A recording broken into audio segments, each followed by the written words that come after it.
Francisco de Assis. Francisco de Assis nasceu em Assis, na Itália, em 1182. Era filho de Pedro Bernardone, um rico comerciante, e Pia, de família nobre da Provença. Na juventude, Francisco era muito rico e esbanjava dinheiro com ostentações. Porém, os negócios de seu pai não lhe despertavam interesse, muito menos os estudos. O que ele queria mesmo era se divertir. Porém, São Boaventura, seu contemporâneo, escreveu sobre ele, mas, com o auxílio divino, jamais se deixou levar pelo ardor das paixões que dominavam os jovens de sua companhia. Na juventude de Francisco, por volta de seus 20 anos, uma guerra começou entre as cidades italianas chamadas Perúgia e Assis. Ele queria combater em Spoleto, entre Assis e Roma, mas caiu enfermo. Durante a doença, Francisco ouviu uma voz sobrenatural. Esta lhe pedia para ele servir ao amor e ao servo.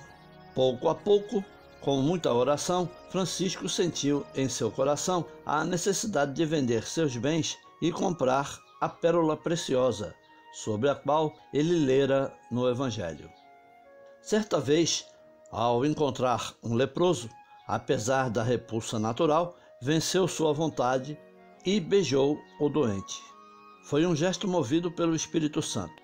A partir desse momento, ele passou a fazer visitas e a servir aos doentes que se encontravam nos hospitais.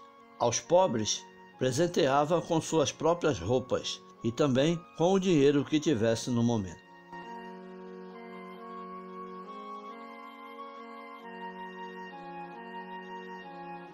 Num dia simples, mas muito especial, no momento em que Francisco rezava sozinho na igreja de São Damião, em Assis, ele sentiu que o crucifixo falava com ele, repetindo por 3 vezes a frase que ficou famosa: Francisco, repara a minha casa, pois olhas que está em ruínas.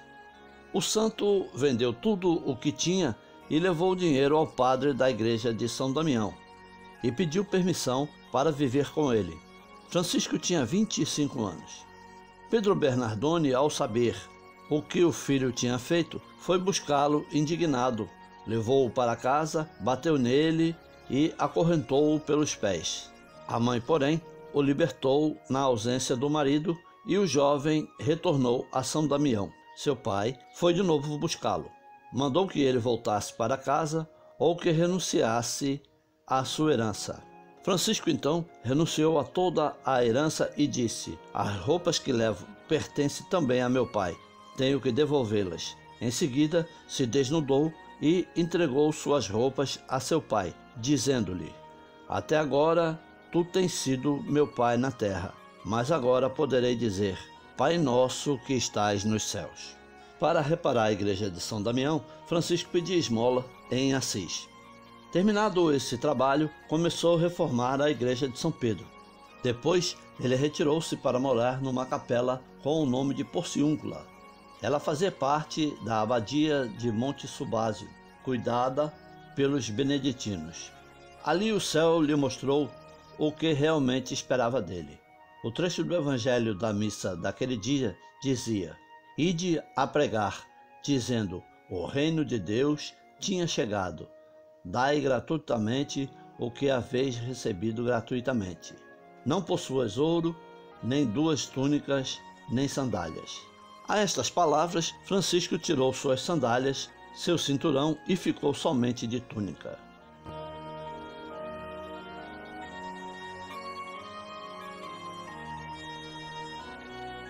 Deus lhe concedeu o dom da profecia e o dos milagres.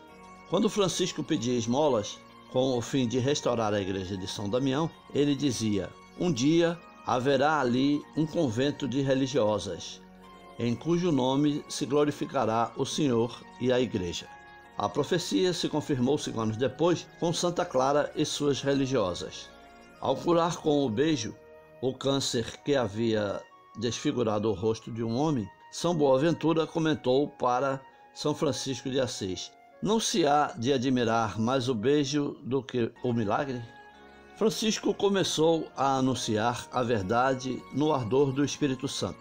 Convidou outros a se associarem a ele na busca da perfeita santidade, insistindo para que levassem uma vida de penitência. Alguns começaram a praticar a penitência e em seguida se associaram a ele, partilhando a mesma vida. O humilde São Francisco de Assis decidiu que eles se chamariam frades menores.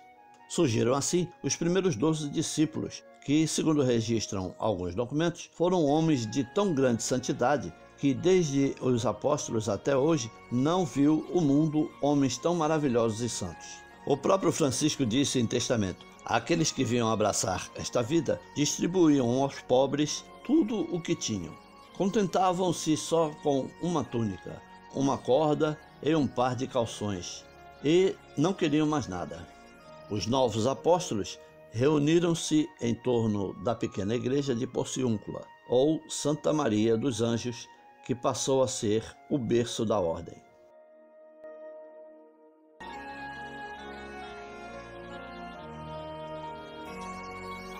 Em 1210, quando o grupo contava com 12 membros, São Francisco de Assis redigiu uma regra pequena e informal.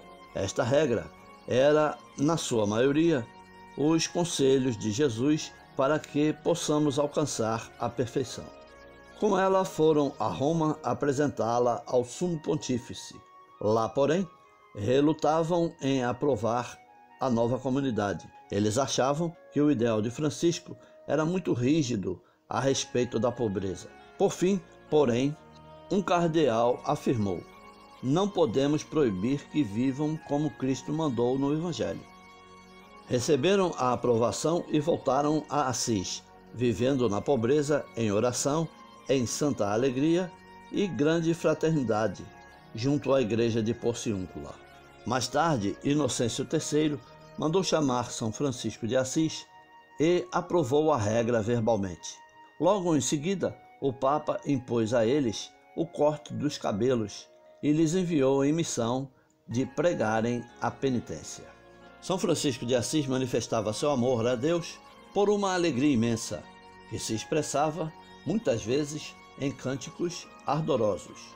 A quem lhe perguntava qual a razão de tal alegria, respondia que ela deriva da pureza do coração e da constância da oração. A santidade de São Francisco de Assis lhe angariou muitos discípulos e atraiu também uma jovem, filha do conde de Sasso Rosso, Clara, de 17 anos. Desde o momento em que ouviu pregar, compreendeu que a vida que ele indicava era a que Deus queria para ela. Francisco tornou-se seu guia e pai espiritual. Nascia assim a Ordem Segunda dos Franciscanos, a das Clarissas.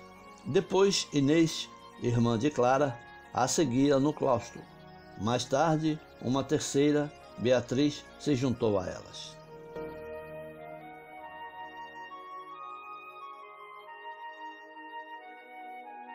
Certa vez, São Francisco de Assis, sentindo-se fortemente tentado pela impureza, deitou-se sem roupas sobre a neve. Outra vez, num momento de tentação ainda mais violento, ele rolou sobre espinhos para não pecar e vencer suas inclinações carnais. Sua humildade não consistia simplesmente no desprezo sentimental a si mesmo, mas na convicção de que, ante os olhos de Deus, o homem vale pelo que é e não mais.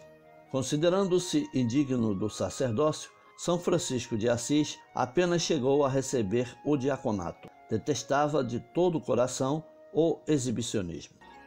Uma vez contaram-lhe que um dos irmãos amava tanto o silêncio que até quando ia se confessar fazia-o por sinais. São Francisco respondeu desgostoso: isso não procede do Espírito de Deus, mas sim do demônio. É uma tentação e não um ato de virtude. Francisco tinha o dom da sabedoria. Certa vez, um frade lhe pediu permissão para estudar. Francisco respondeu que, se o frade repetisse com o amor e devoção a oração Glória ao Pai, se tornaria sábio aos olhos de Deus. Ele mesmo, Francisco, era um grande exemplo da sabedoria dessa maneira adquirida. A proximidade de Francisco com a natureza sempre foi a faceta mais conhecida deste santo. Seu amor universalista abrangia toda a criação e simbolizava um retorno a um estado de inocência, como Adão e Eva no Jardim do Éden.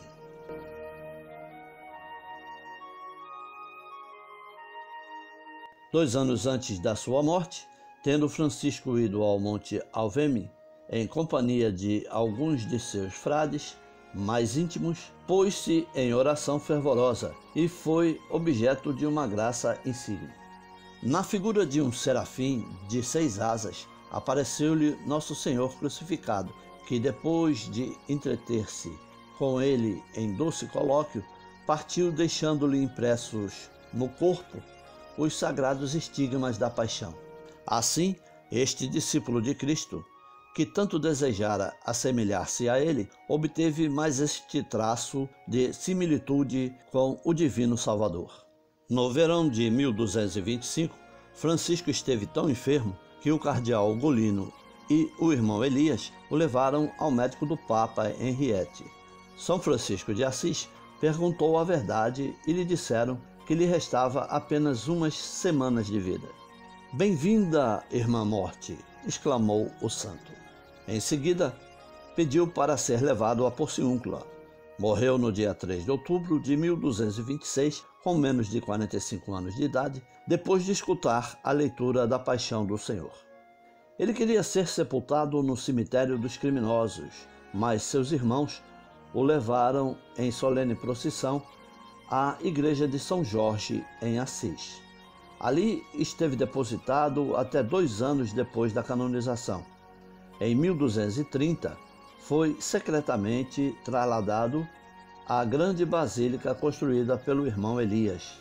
Ele foi canonizado apenas 2 anos depois da morte, em 1228, pelo Papa Gregório IX. Sua festa é celebrada em 4 de outubro. Se você gostou desse vídeo, curta e compartilhe. Deixe o seu comentário. Sua opinião é muito importante para o canal. Caso não seja inscrito, se inscreva e tenha muitas curiosidades sobre o cristianismo e a Igreja Católica. Até o próximo vídeo.